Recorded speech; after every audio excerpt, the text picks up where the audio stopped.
Okay, it's recording. Cindy, are you ready with the timer? Yes. Okay. Okay, we're good. All right, so what do you guys think makes like a good coach? What makes one excellent? Maybe it's because if they're funny or if they're like in shape enough to take on the biggest guy on the football team, or maybe a coach is good because maybe he played a sport at the college level, or maybe even at the professional level, which is actually, it can be rare, but you can still get one. What's interesting was I've had a lot of inspirational people in my life, but not as much as my coach has been. My coach, Ramsey Moore, he was my track coach from my freshman year to my senior year, and I guess his one aspect that I really appreciate about him was his devotion to our team. And I couldn't really just tell you one story from all of 4 years of track. It'd be impossible. So I guess it'd be appropriate just to give you a basic summary. So I met Coach when I was a freshman.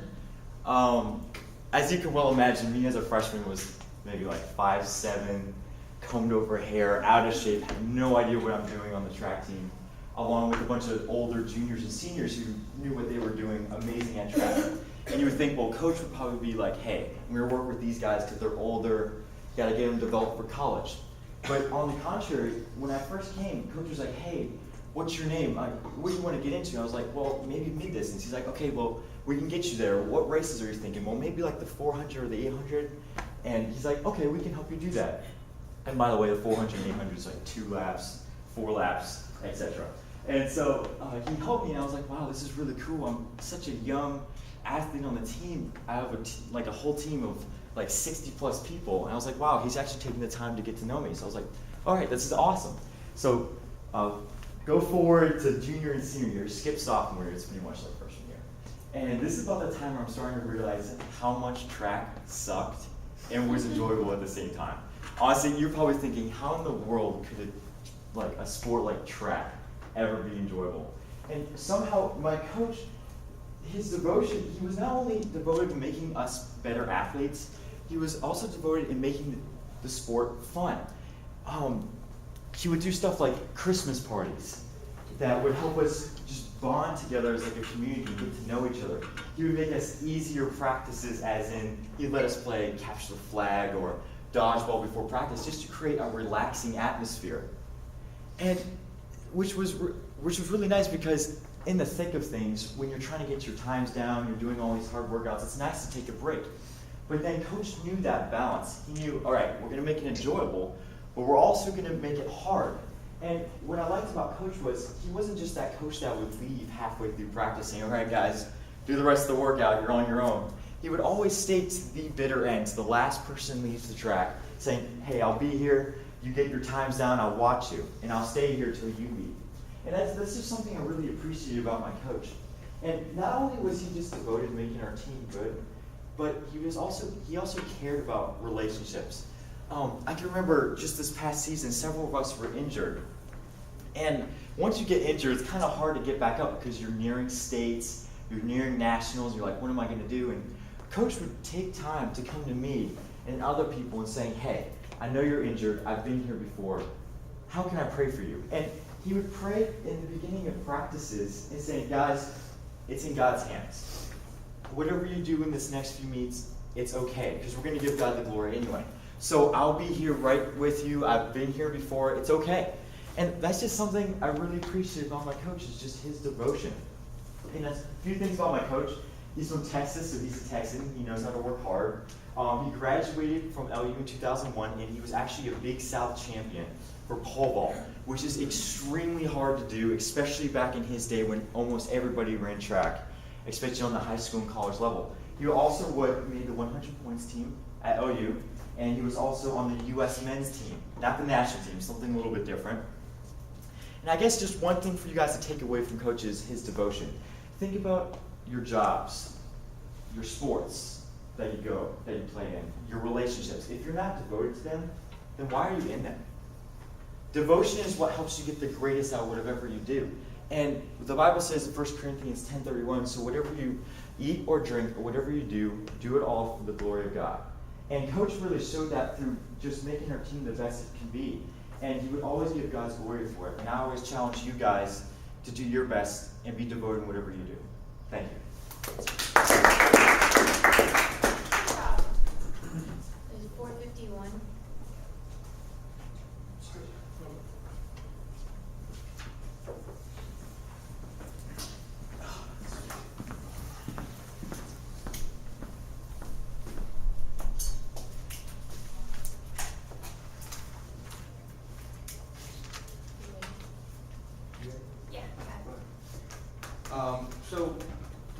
special person, I had a really tough decision between two of them because they both live in my life on a constant daily basis between my mom and my dad. So I went with my dad this morning. One of the things that, really influenced me about my dad is, we always have a strong bond. We've had a strong bond since I was born. He raised me as a Cowboys fan. We watched NASCAR together. He's my sports dad, and we love watching sports together. And one of the simplest ways that I can put him is how Toby Keith described his father in his song Made in America. And he goes, he's got the red, white, blue flying high on the farm, has an anchor tattooed on his left arm, spends a little more in the store for a tag in the back that says USA. He won't buy nothing that he can't fix with WD-40 and a Craftsman wrench. He ain't prejudiced, he's just made in America. My dad grew up on a farm down the road a piece in Gladys, Virginia. That's where he spent his first 18 years of his life. He worked hard with his brother and his sister. Unfortunately, he lost his dad at the beginning of the 2000s era, and that was kind of hard for him. But on August 8th, 1989, my dad loaded up, got on a bus, and got shipped off to Great Lakes, Michigan to do naval boot camp. Following that, he graduated boot camp, then he went to A school down in San Antonio, Texas. After he graduated A school in San Antonio, Texas, he was moved on to the USS America, which was his first set of orders in the military, which is a USS aircraft carrier. Following that, he joined his brother as his detailer on the USS Peterson, which is a battleship. Leaving the Peterson, he came to the Pentagon, and that's where I came into the picture because I was born when he was at the Pentagon. Following that, he had a gap between his next set of orders and leaving the Pentagon, so he did what he thought was fun, and he went and worked at Richmond International Raceway for 2 years. Following that, he got his next set of orders to go to the USS Oscar Austin DDG-79. He left on deployment in late 2002, came back in early 2003 for serving over in the Persian Gulf during Iraqi freedom. Following that, he was sent to Sewell's Point Precinct in Naval Station Norfolk, and that's where he spent the next 2 years. He pre-commissioned the USS George H.W. Bush, was the CVN-77 aircraft carrier. Following that, he went to Air Squadrons, BRC-40, and then right afterwards went to VAW-125, which is an air squadron on the flight line in Norfolk. And since then, he has been the current CMC at Norfolk Naval Shipyard. My dad is just, he's great because I love going to work with him some days just to see what he does and to see how he reacts to the sailors and see how he can, connect with the sailors and see how a man of that high rank in the military as an enlisted officer can support and, tell his sailors, hey, if you need me, call my government, or here, even better, call my personal cell phone. I'm always here for you. So that's what really, gets me is he's always out there. He's able to help other people while keeping his job as one of his top priorities as well. Me and my dad have a special relationship where some nights we'll sit out back and he'll smoke a cigar and I'll have music, and that's basically where we sit and we talk, and that's where all my life lessons come in. That's where he teaches me everything I know about how to live your life, love your family, put God first, and always be strong and to help others as well. To finish, I want to put it this way. Zach Brown Band just released a new song, and the easiest way I can put it is what they described in the lyrics for Zach Brown's father, which was, my old man, feel the callus on his hands and dusty overalls. My old man, now I finally understand. I have a lot to learn from my old man. So I encourage you today, before I leave the front of this class, is to, if you see an enlisted officer, or you see a sailor or a Marine or an Air Force member, just go up to them and say, hey, thank you for what you do. I really appreciate it. And that's not for you to go, oh wow, I feel good. It's for them to go, wow, people actually thank me for doing what I do. And that's one of the biggest compliments that my dad can always get, and it always makes me thankful that people thank him that he does what he does. So just be selfless, always put other people first, put God first in your life, and in the future, make sure you love your family and to keep everything tight with your family. And as he would put it, and I hope that he's proud if he ever hears me say this, as he always says to a group of 3,000 sailors, it's a great day to be in the Navy, and it's a great day to be a part of American Shipyard. Thank you.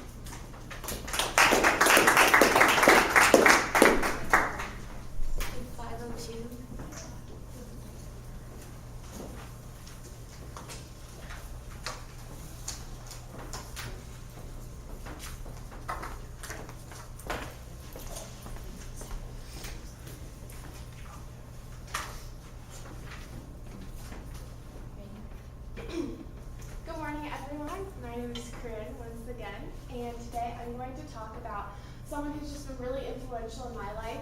She actually started off as a camp counselor at a camp called Summer's Best Weeks. Her name's Karen. She currently works at the School of Divinity here at Liberty as a GSA. And next year she'll be going to Texas to work at a school for kind of like behavioral issue kids, and it's kind of like an outdoorsy school.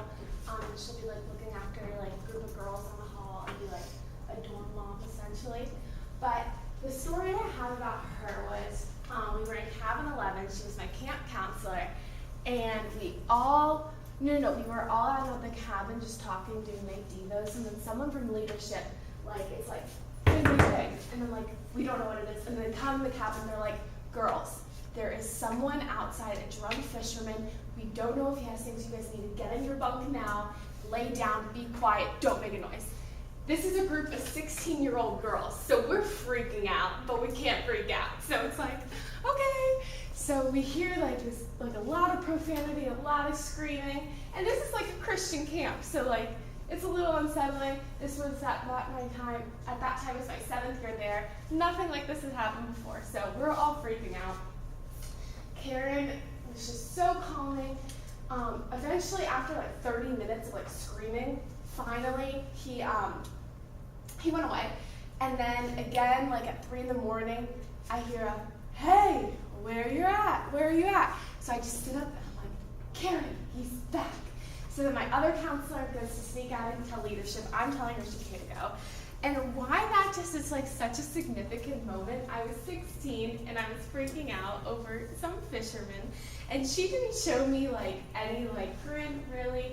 She was just like so selfless, like, and you sleep in this tiny bunk at this camp. I made her sleep in it with me that night. I was terrified. And she really just like was so fearless and selfless in doing that with me, because just her security was completely 110% found in the Lord. And that's just something that like really just, oh gosh, she's just such an embodiment of putting your trust wholeheartedly in the Lord.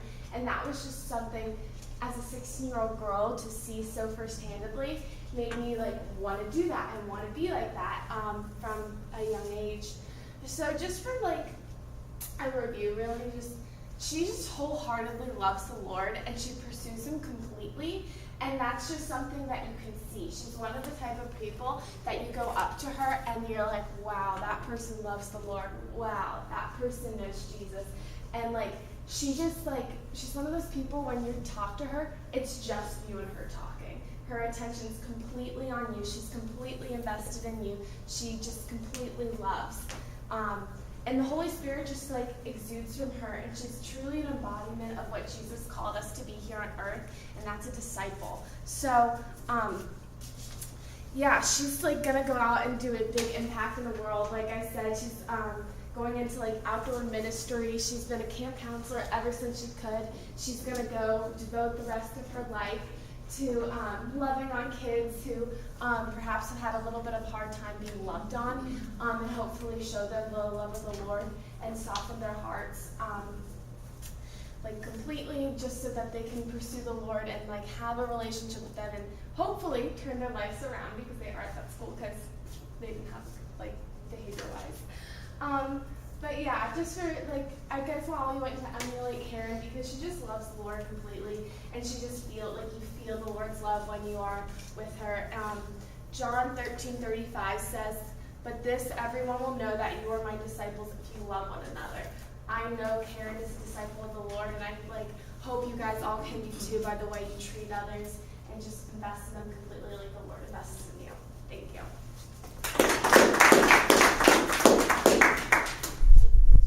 418.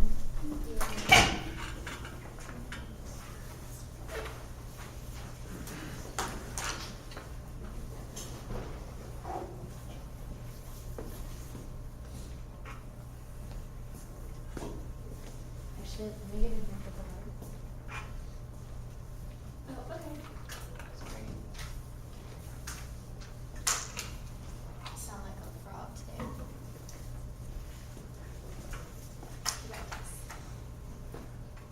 Alright, good morning everyone. I hope you guys had an awesome weekend. Today I just wanted to talk to you guys a little bit about my mom. I was trying to find a story to tell you guys about my mom, just that would like sum up everything awesome about her. And I couldn't think of like one story. I mean, like I've known my mom my whole life, so it was like I can't think of one story. So I just decided to kind of share a little bit about like my whole life basically.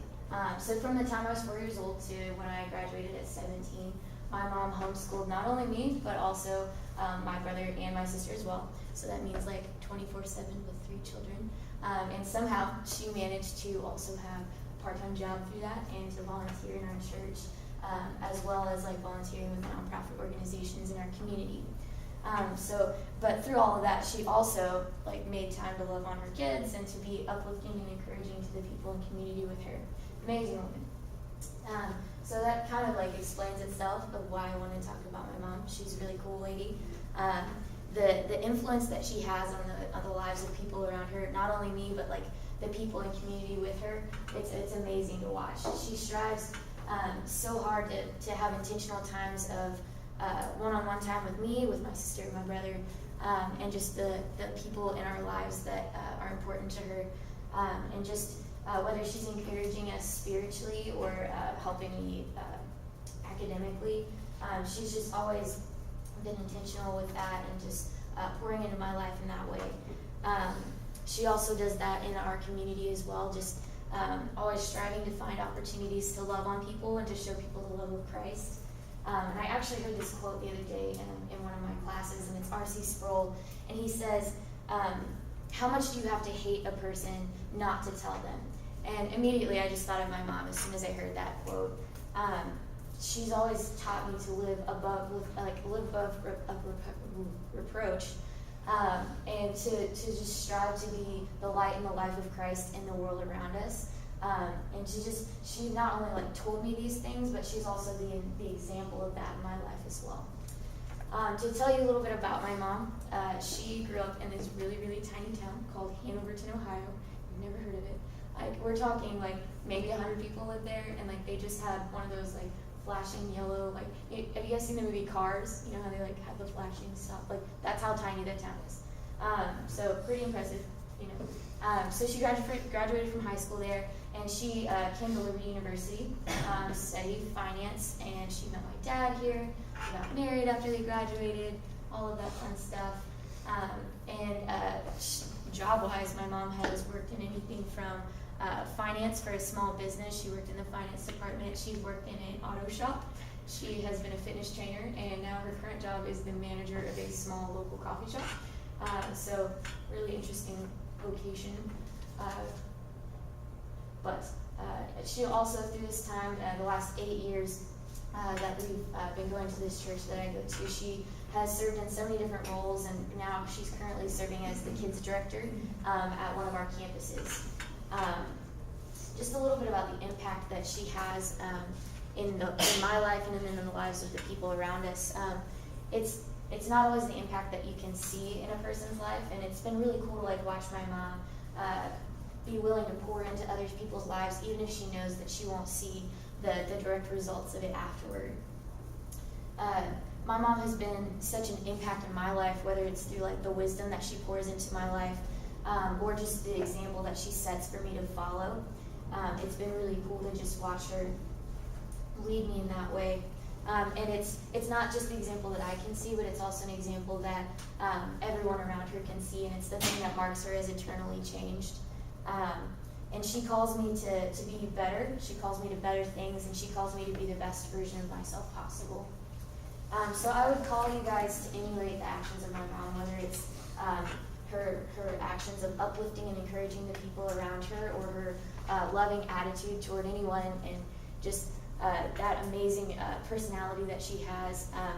She's been an amazing example for me, and I would encourage you to evaluate yourselves and to see if you're the kind of person that is impacting your community in a positive way. Thank you. 442. Alright. And Jordan.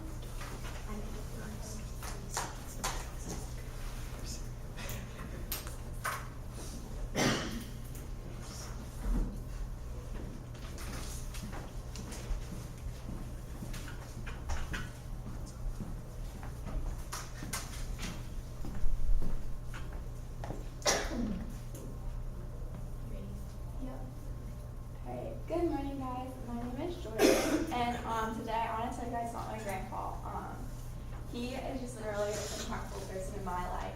So he, every year without fail, like, he takes my dad's side of the family on vacation to the Outer Banks, and it's been really cool, and like we've made so many memories. The past 18 years we've gone.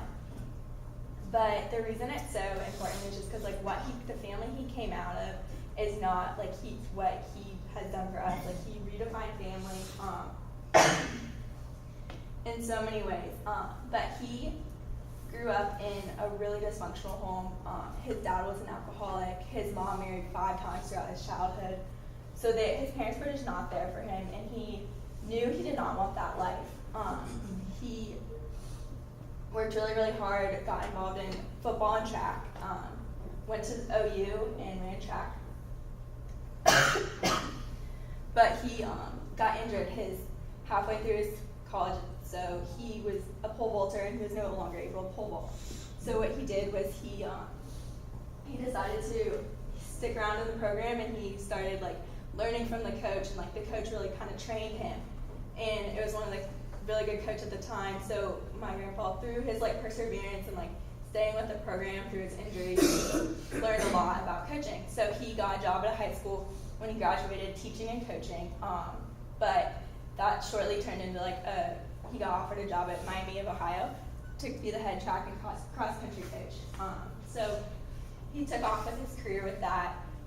Later was inducted in the Hall of Fame, traveled all over, knew so many people, like I'm a huge Ohio State fan, so like Woody Hayes, like he like knew him and everything, and like that's really cool to see like how many people, like he knew everyone. And then my dad and uncle, when they graduated from college, like he got them jobs, like they had no problems with anything, like he knew everyone. And so it's just crazy to see like how he came out of like such a messed up life, and then he literally transformed it. And he always wanted to be providing for his family. And my grandma, so they had like 3 boys, and then my grandma got bored when everyone was in school, and she said, like, do you care if I get a job? And he said, and she always says this quote, and it's so funny, she laughs about it, and he said to her, he said, you can get a job, but my money is our money, and your money is your money. He said, you can get a job, but you spend all that money, like, I will make the money for the family.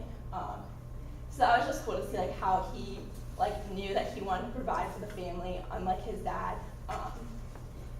His childhood was like, so it was really rough, and like one year he came home from college, like spent a ton of money to come home, and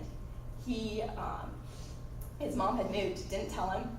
He had to spend the night outside in Ohio, and like it's cold in December, and so he like spent the night outside and took the bus back in the morning, but so he missed Christmas. But like so then like because of that experience, and because like he doesn't want that to be how we think of family, like every year, his birthday is December 22nd, so like every year he wants like all of us like to be there for his birthday, not because he wants his birthday, but like because we celebrate Christmas then, and it's not because he wants the attention, but he just like he wants family to be the focus. And so back to like the Outer Banks, like I'm the oldest in the family, so like since I was 1, we've been going to the Outer Banks for 18 years, like without fail. And then the past 3 years we've heard like it's gonna be the last year, but like he's 80 and we're still going back this summer. And so it's just so cool, like the amount of memories we've made from that. We like my family, like we could not afford to go on vacation at all, so like those memories have just been such a blessing. And like we stay in like a nice house, and walking to the beach, like it's so much fun. And we've really gotten close with our cousins that way too. So I would just encourage you all to be like my grandpa in the way that like no matter what your past is and whatever you came out of, like you can redefine it and just like focus on what you want your life to look like, not what you came out of. Thank you.